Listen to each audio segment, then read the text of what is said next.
तो शास्त्रों में कहा गया है कि बेटा बेटी 18 साल के हो जाए तो माँ बाप ने उन्हें मित्र के रूप में मानना चाहिए। संस्कृत में बहुत बढ़िया सुभाषित है, उनको मित्र मानना चाहिए। खैर मैंने तो पहले ही कह दिया कि मैं आज मित्र हूं आपका, और आज नहीं हमेशा हूं।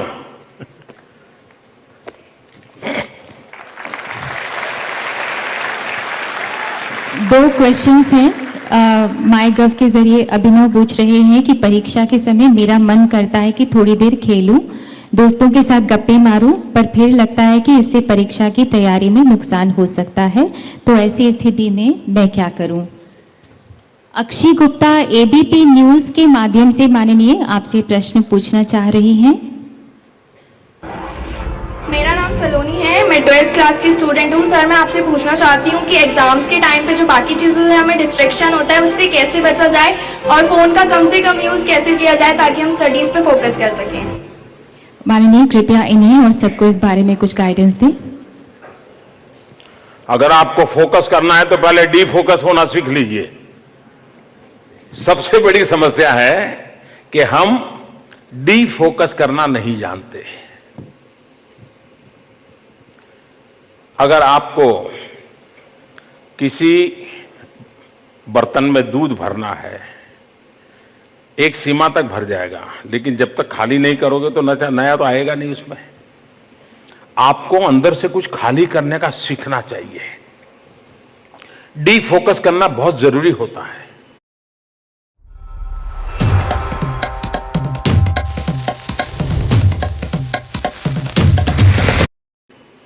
आप देखिए, फोकस करके रहोगे तो आपके चेहरे पर भी तनाव नजर आएगा। आपने देखा होगा, मेरे कुछ साथी मुझे बहुत बार कहते हैं कि मोदी जी आप जब टीवी में देखते थे गंभीर क्यों दिखते हो? आपकी भी शिकायत होगी ना। मेरा वो नेचर नहीं है, लेकिन जब मैं बिना काम बैठा हूं, किसी समारोह में बैठा हूं, मंच पे बैठा हूं, तो एकदम सोचने में चला जाता हूं, तो मेरा चेहरा वगैरह फिर उसी में उलझ जाता है। तो मेरे फेशियल एक्सप्रेशन वगैरह सब देखने वालों को यार टीवी बंद करो, ऐसे ही लगता होगा यार ये मोदी आ गया। क्यों? क्योंकि उस समय मैं डिफोकस नहीं करता हूं, लेकिन उसी समय मंच पर बगल वाले से थोड़ी बात करता हूं, एकदम से आप देखते होंगे मुझे रिलैक्स महसूस करते होंगे आप। तो मैं जैसे ही डिफोकस होता हूं सब कुछ सरल हो जाता है। और इसलिए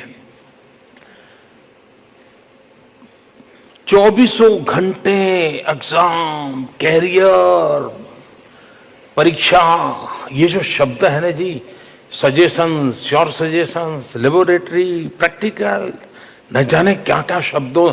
अगर आपका कोई आज के युग के जमाने में अगर डिसेक्शन किया जाए तो यही शब्द भम भम भम करके निकलेंगे, क्योंकि यही शब्द भरे पड़े हुए हैं। कभी उन शब्दों के बाहर भी एक दुनिया होती है। और इसलिए खेलना, हमारे शास्त्रों में पंच महाभूत इसकी चर्चा है। पता है पंच महाभूत है? पृथ्वी, आकाश, जल, वायु, है अग्नि, है ना। आपने कभी मार्क किया है दुनिया में कितनी बड़ी बड़ी कंपनियां बहुत बहुत सी ब्रांड बेचती होगी कि ये स्प्रे लगाओ तो फ्रेश हो जाओगे, टिकना करोगे तो फ्रेश हो जाओगे, लेकिन आप कितने ही थक करके आए हैं, ऐसे ही मुंह धो देते पानी से, फ्रेश हो जाते कि नहीं है? आप कहीं ऐसा अनईजी फील करते हैं, खिड़की खोल करके यूं मुंह कर देते हैं, फ्रेश होते कि नहीं होते हैं? मनुष्य की रचना ऐसी है शरीर की, जब भी इन पंच महाभूत के संपर्क में आता है उसके अंदर एक नई ऊर्जा आ जाती है। और इसलिए हमने प्रयत्न पूर्वक इन पंच महाभूतों से संपर्क बनाए रखना चाहिए। कभी खुले पैर से मिट्टी में दौड़ने का आनंद तो लीजिए।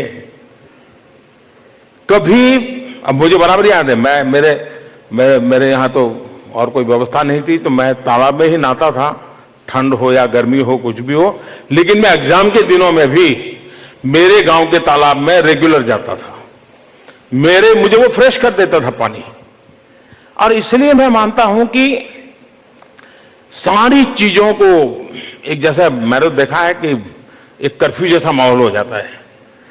आप अगर बोर्ड में है, टीवी बंद, दोस्त बंद, टहलना बंद, टेलीफोन बंद, बातचीत बंद। अमिताभ बच्चन होते तो कहते दरवाजा बंद। यही होता है ना। देखिए, इससे आप कभी परिणाम नहीं ला सकते हैं। आप जिन जिंदगी की आदतों से पले बढ़े हो उसको मात्रा कम अधिक कर सकते हैं, टाइम मैनेजमेंट बदल सकते हैं, लेकिन इससे अलग होकर के आप मानो कि आप कर पाओगे, संभव नहीं है। और इसलिए खेलने का शौक है, खेलिए। गीत गाने का शौक है, गाइए। सुनने का शौक है, सुनिए।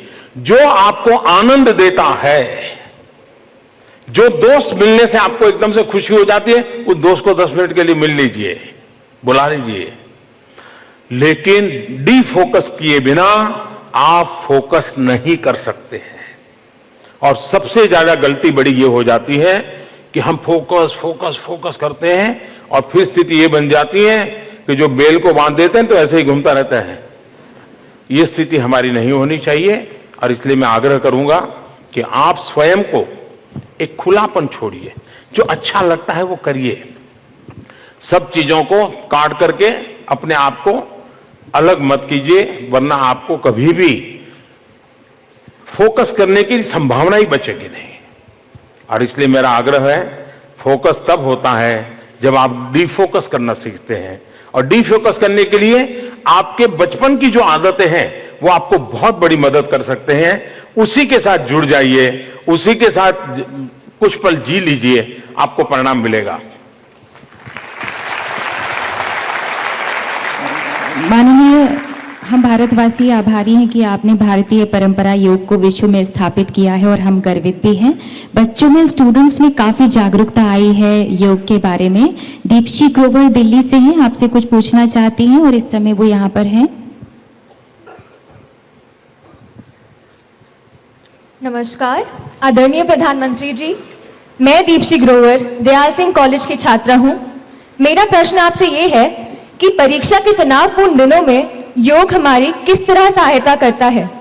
क्योंकि आप स्वयं योग करते हैं, हम विद्यार्थियों के लिए कुछ आसन बताएं। धन्यवाद। माननीय, टाइम्स नाउ टीवी चैनल के जरिए सारिका माकन ने आपसे पूछा है कि I am in class 12 with non medical stream, kindly advise some particular yoga asanas which can help to reduce stress and improve concentration. I have also read your book Exam Warriors. I think it shares some great tips which help students to deal with exam psychologically. कृपया इन सवालों के बारे में हम सबका मार्गदर्शन करें। मंत्री जी को नमस्कार।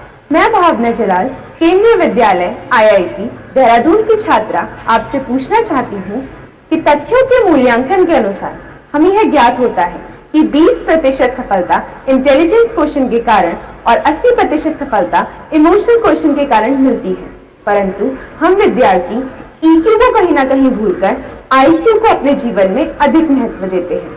अतः महोदय, आपसे यह गुजारिश है कि आप हमें EQ और IQ में समान रूप से संतुलन कैसे बैठाएं, में सलाह दें, ताकि आगे आने वाली 12वीं बोर्ड की परीक्षाएं और जीवन में आगे आने वाली सभी परीक्षाओं में हम अच्छे अंकों से उत्तीर्ण हों। धन्यवाद। एक ऐसा सवाल है जो सीधा एग्जामिनेशन से जुड़ा हुआ नहीं है, लेकिन IQ और EQ ये हम लोगों ने सुना है। लेकिन किसी को पूछोगे कि IQ क्या है, EQ क्या है, नहीं बोले वो इंटेलिजेंट है IQ। EQ क्या, तो यार सुना है, होगा कुछ इमोशनल कुछ चलता है। मैं बड़ी सरल रीत से बताता हूं आपको।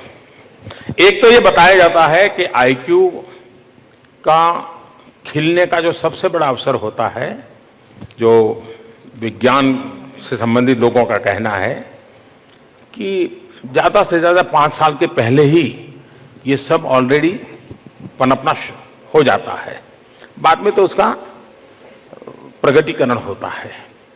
कोई बालक, अपनी माँ उसको झूले में सुला करके गई है और उसको सुला करके उस झूले के ऊपर एक घुंघरू बंधा हुआ है और माँ ऐसे थप मार करके जाती है तो उसमें से घुंघरू की आवाज़ आती है।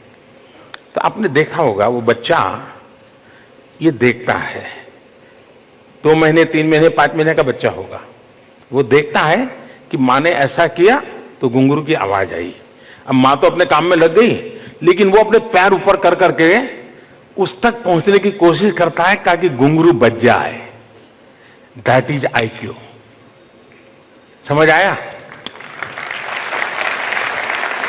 उस बच्चे ने 3 महीने बच्चे ने उसको पकड़ लिया और उस घुंघरू उसने कोशिश करता है, सोए सोए पैर मार के ऊपर ऊपर कोशिश करता रहेगा और रोएगा नहीं, कुछ नहीं करेगा, उसी में वो कंसंट्रेशन होगा उसका, क्योंकि उसने देखा है कि माँ ने ऐसा किया था, घुंघरू की आवाज आई थी जो अच्छी लगी थी, वो उसी को करता रहता। वो हो गया IQ। अब मान लीजिए माँ को बहुत काम है, बेटे को सो जाए तो अच्छा है, तो बढ़िया सा आवाज हो किसी की, बहुत ही अच्छा गाना गाने वाला सीडी हो, वो झूले के पास लगा दें ताकि वो गीत बजेगा तो बच्चा सो जाएगा।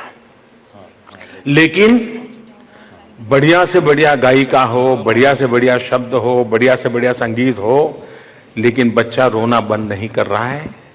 लेकिन मां तुरंत किचन से दौड़ के आती है, अपना टेप रिकॉर्डर बंद करती है और खुद अपनी फटी आवाज से ऐसे ही गाना शुरू करती है, बच्चा सो जाता है।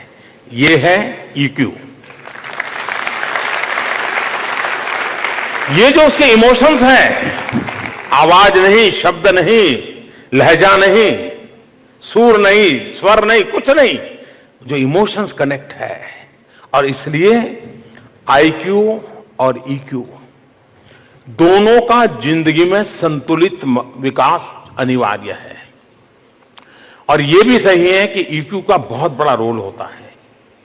EQ इंस्पिरेशन का सबसे बड़ा स्रोत होता है। रिस्क लेने की कैपेसिटी भी EQ से आती है। अब ये EQ कैसे बढ़ता है? अगर हम ब्लड डोनेशन करने जाते हैं तो चलो भाई, किसी ने कहा था सब ब्लड डोनेशन मैं कर रहा हूं, लेकिन मैं जब ब्लड डोनेशन करता हूं, लेकिन पता चलता है कि यार मैं उसको पहचानता था, मेरा ब्लड तो उस दिन उसको काम आ गया, उसकी जिंदगी बन गई, मेरा IQ EQ में कन्वर्ट हो गया। क्यों? मेरा इमोशनल बॉन्डिंग था। आखिरी सवाल आपसे कि गिरीश सिंह यहाँ पर बैठे हुए हैं, जो दिल्ली के हैं, क्लास 11th के छात्र हैं। इनके मन में एक सवाल है माननीय। माननीय प्रधानमंत्री महोदय जी, सुमध्याह्न। मैं गिरीश जवाहर नवोदय विद्यालय मुंगेशपुर दिल्ली में 11वीं कक्षा का छात्र हूं। महोदय, मुझे लगता है कि अगले साल हम दोनों की ही बोर्ड की परीक्षा है, क्योंकि मेरे 12वीं की परीक्षा है और आपके लोकसभा चुनाव है। तो क्या आपकी इस पे पूरी तैयारी है या आप थोड़े से नर्वस हैं?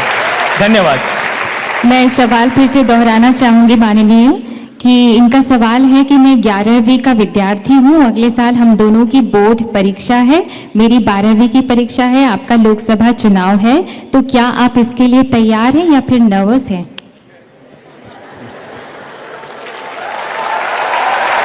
क्या नाम बताया आपका? गिरीश सिंह। गिरीश, इतना मुझे पक्का लगता है, अगर मैं आपका टीचर होता तो मैं आपको गाइड करता कि आप जर्नलिज्म में जाइए, क्योंकि ऐसा लपेट करके सवाल पूछने की ताकत जर्नलिस्टों की ही होती है।